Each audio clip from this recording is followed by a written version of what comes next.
Hello guys, first of all thumbnail ఎలా ఉందో కింద కామెంట్ సెక్షన్లో తెలియజేయండి. ఆ తర్వాత ఈ వీడియోకి నేను 5000 లైక్స్ టార్గెట్ ఇస్తున్నాను. డెఫినెట్గా అందరూ కూడా లైక్ చేసిన తర్వాతే వీడియోని చూడండి. అండ్ ఈ వీడియో కనుక మీకు పూర్తిగా నచ్చినట్టయితే మీ ఫ్రెండ్స్కి, ఫ్యామిలీ మెంబర్స్కి అందరికీ కూడా షేర్ చేయండి. ఇప్పటివరకు ఎవరైనా మన ఛానల్ని సబ్స్క్రైబ్ చేసుకోకపోతే సబ్స్క్రైబ్ చేసుకొని పక్కనే ఉన్న బెల్ ఐకాన్ క్లిక్ చేసి ఆల్లో పెట్టుకోండి. Are you ready? Let's go. Space, అంతరిక్షం. మనిషి దీని గురించి ఎంత తెలుసుకున్నప్పటికీ కూడా ఇంకా తెలుసుకోవడానికి ఎన్నో విషయాలుంటాయి. ప్రతిరోజు కూడా కొత్త కొత్త విషయాలని మనకి ఈ స్పేస్ తెలియజేస్తూ ఉంటుంది.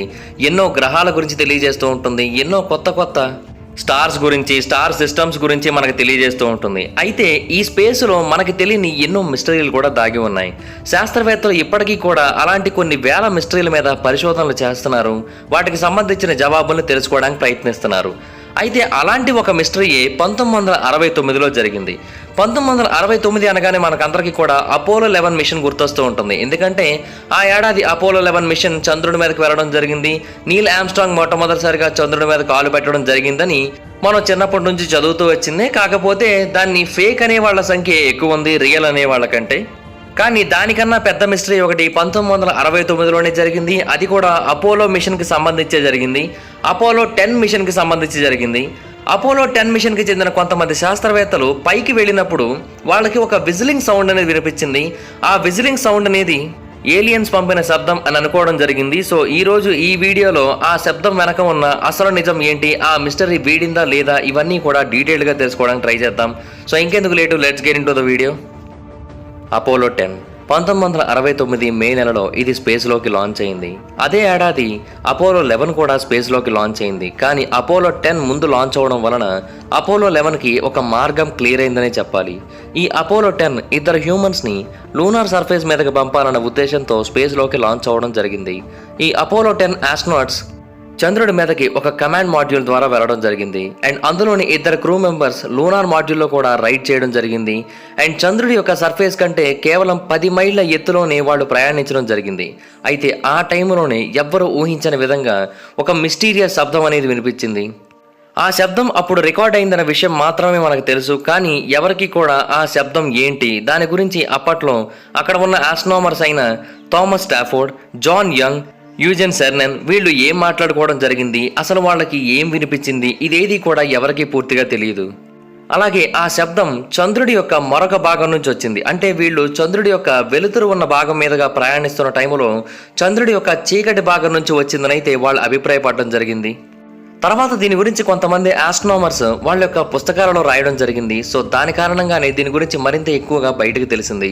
కానీ నాసా మాత్రం దీని గురించి బయట పెట్టడానికి అసలు ఇంట్రెస్ట్ చూపించలేదు. ఫ్రెండ్స్, మీరు స్టాక్ మార్కెట్లో ఇన్వెస్ట్ చేయాలనుకుంటున్నారా? ట్రేడింగ్ చేస్తూ మనీ సంపాదించాలనుకుంటున్నారా? అయితే ఇండియాలో ఉన్న వన్ ఆఫ్ ది బెస్ట్ ప్లాట్ఫామ్స్లో అప్స్టాక్స్ కూడా ఒకటి. ఎందుకంటే రతన్ టాటా గారే దీంట్లో ఇన్వెస్ట్ చేశారు. సో దాన్ని బట్టి మీరే అర్థం చేసుకోవచ్చు ఇది ఎంత నమ్మదగిన ప్లాట్ఫామ్ అనేది. సో ఒకవేళ మీకు స్టాక్ మార్కెట్లో ట్రేడింగ్ చేయాలి, స్టాక్ మార్కెట్లో పెట్టుబడి మనీ సంపాదించాలి అని అనుకుంటున్నట్టయితే మీకు ఖచ్చితంగా ఒక డీమాట్ అకౌంట్ అయితే కావాలి.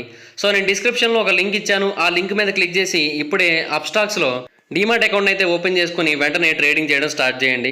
అండ్ అప్స్టాక్స్కి ఉన్న మరొక బెనిఫిట్ ఏంటంటే మీరు మీ ఫ్రెండ్స్ను కూడా రిఫర్ చేస్తూ అకౌంట్కి 400 రూపాయల నుంచి 500 రూపాయల వరకు కూడా సంపాదించుకోవచ్చు. సో ఇది ఒక బెనిఫిట్ అయితే ఉంది. సో డిస్క్రిప్షన్లో ఒక లింక్ ఉంది, దాని మీద క్లిక్ చేసి అకౌంట్ ఓపెన్ చేసుకోండి ఇంట్రెస్ట్ ఉన్నట్టయితే.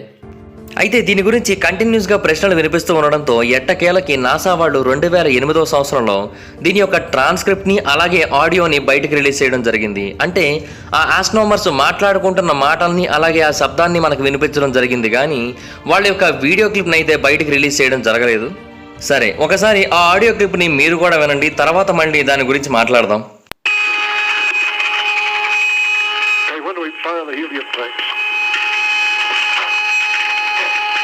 Not yet, babe. You want some more brownies? No.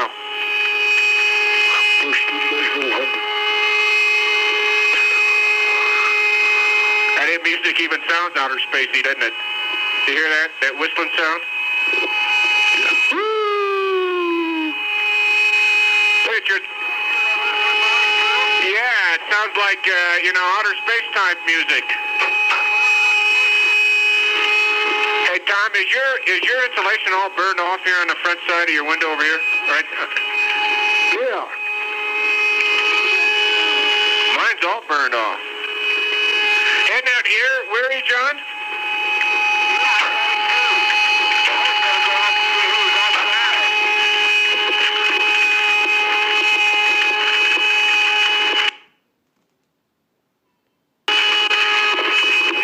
You might get thirsty in the future, Gio. Someone will fix you some grape juice. Okay?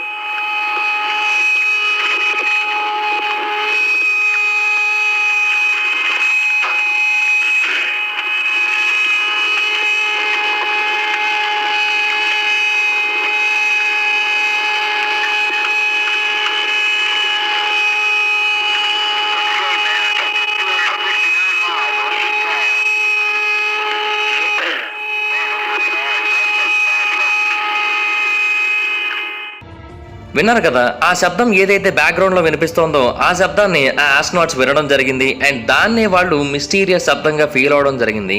And నిజానికి మనం కనుక డీటెయిల్డ్గా విన్నట్టయితే చాలాసార్లు ఒక astronaut outer space type music, అంటే space నుంచి వస్తున్న ఏదో ఒక వింతైన మ్యూజిక్లా అనిపిస్తుందని పదే పదే తెలియజేయడం జరిగింది. అండ్ ప్రతి ఒక్కరు కూడా దాన్ని డిఫరెంట్ మ్యూజిక్ అన్న పాయింట్లోనే వినడం జరిగింది. ఈ శబ్దాలని 2008లో రిలీజ్ చేశారని చెప్పాను కదా, ఆ టైంలో ఈ శబ్దాలు చాలా పెద్ద మొత్తంలో డిబేట్కి కారణమయ్యాయి. చాలా మంది అది ఏలియన్స్ యొక్క శబ్దమే తెలియజేయడం జరిగింది. అంటే యూఎఫ్ఓలాజిస్టులు కావచ్చు, యూఎఫ్ఓ ఫ్యాన్స్ కావచ్చు, వీళ్ళందరూ కూడా ఇదే మాటనైతే నమ్ముతూ వచ్చారు కూడా.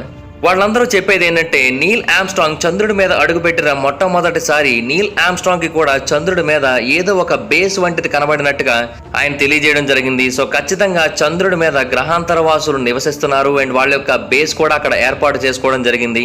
అండ్ ఈ మ్యూజిక్ కూడా డెఫినెట్గా వాళ్ళ బేస్ నుంచి కావచ్చు, లేదంటే ఏదైనా ఒక ఇన్స్ట్రుమెంట్ నుంచి కావచ్చు, లేదంటే వాళ్ళకి చెందిన ఏదైనా స్పేస్ క్రాఫ్ట్ నుంచి కావచ్చు బయటికి వచ్చి ఉండొచ్చని అయితే అభిప్రాయపడుతున్నారు.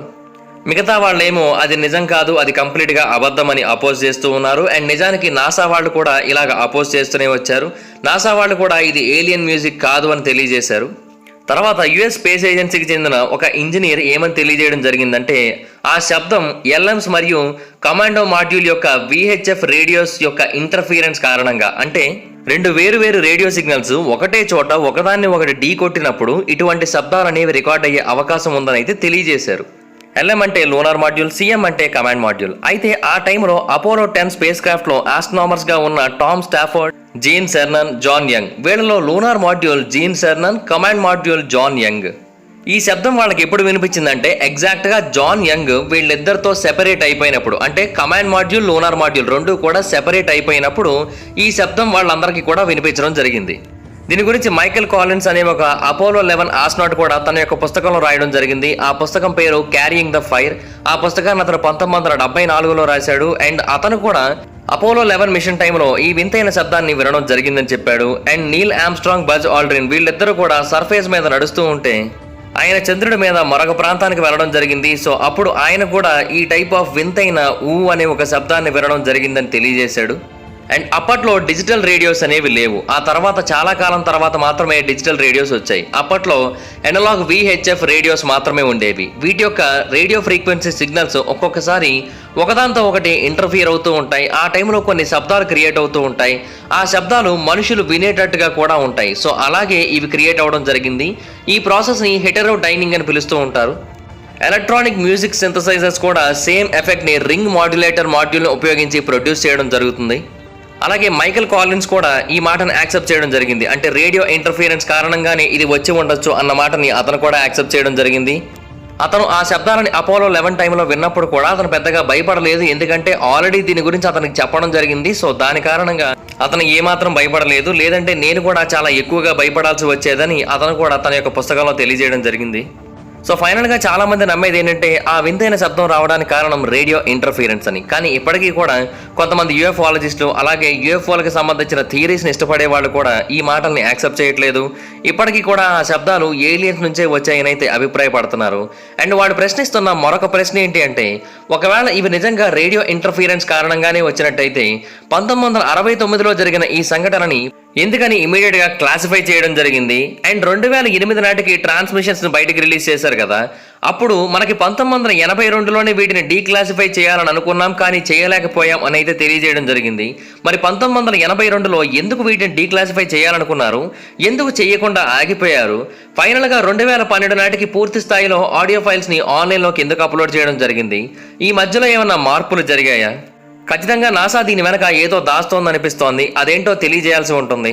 లేదంటే అప్పటి వరకు ఇది యుఎఫ్ఓ యొక్క శబ్దం కానీ లేదంటే ఏలియన్స్ యొక్క శబ్దం కానీ అనుకోవడం జరుగుతుందని అయితే వాళ్ళు అభిప్రాయపడుతున్నారు. సో 80% పీపుల్ దీన్ని రేడియో ఇంటర్ఫిరెన్స్ అని యాక్సెప్ట్ చేస్తున్నారు, 20% మాత్రమే దీన్ని యాక్సెప్ట్ చేయట్లేదు. సో దాని కారణంగా ఇప్పటికీ కొంతమంది దీని మీద స్టడీస్ అయితే చేస్తున్నారు, కానీ చాలామంది ఒకప్పుడు దీని మీద పూర్తి స్థాయిలో స్టడీస్ చేసి ఇప్పుడు దీన్ని కంప్లీట్గా పక్కన పెట్టేయడం జరిగింది. ఎందుకంటే దీని యొక్క మిస్టరీ సాల్వ్ అయిపోయిందన్న ఉద్దేశంతో. అండ్ వాళ్ళందరూ కూడా రేడియో ఇంటర్ఫిరెన్స్ అన్న కాన్సెప్ట్ని ఎక్కువగా నమ్ముతున్నారు. సో మీరు దేన్ని నమ్ముతున్నారు? రేడియో ఇంటర్ఫిరెన్స్ అనుకుంటున్నారా, లేదంటే ఏలియన్ సౌండ్ అనుకుంటున్నారా? ఏమనుకుంటున్నారో కింద కామెంట్ సెక్షన్లో తెలియజేయండి. అలాగే ఈ వీడియో మీకు నచ్చినట్టయితే లైక్ చేయండి, వీడియోని షేర్ చేయండి, మా ఛానల్ని సబ్స్క్రైబ్ చేసుకోండి, పక్కనే ఉన్న బెల్ ఐకాన్ క్లిక్ చేయండి. ఈ వీడియోని షేర్ చేయడం మాత్రం మర్చిపోతే, ఇక్కడ షేర్ చేస్తేనే వీడియో గురించి మా ఛానల్ గురించి అందరికీ తెలుస్తుంది. ఒకవేళ మీరు డైరెక్ట్గా ఫాలో అవ్వాలనుకుంటే నా ఇన్స్టాగ్రామ్ ఐడి యొక్క లింక్ కింద డిస్క్రిప్షన్లో ఉంటుంది, దాని మీద క్లిక్ చేసి మీరు నన్ను ఫాలో అవ్వచ్చు. Thank you guys, bye bye now. Friends, మీరు స్టాక్ మార్కెట్లో ఇన్వెస్ట్ చేయాలనుకుంటున్నారా, ట్రేడింగ్ చేస్తూ మనీ సంపాదించాలనుకుంటున్నారా? అయితే ఇండియాలో ఉన్న వన్ ఆఫ్ ది బెస్ట్ ప్లాట్ఫామ్స్లో అప్స్టాక్స్ కూడా ఒకటి. ఎందుకంటే రతన్ టాటా గారే దీంట్లో ఇన్వెస్ట్ చేశారు. సో దాన్ని బట్టి మీరే అర్థం చేసుకోవచ్చు ఇది ఎంత నమ్మదగిన ప్లాట్ఫామ్ అనేది. సో ఒకవేళ మీకు స్టాక్ మార్కెట్లో ట్రేడింగ్ చేయాలి, స్టాక్ మార్కెట్లో పెట్టుబడి మనీ సంపాదించాలి అని అనుకుంటున్నట్టయితే మీకు ఖచ్చితంగా ఒక డీమాట్ అకౌంట్ అయితే కావాలి.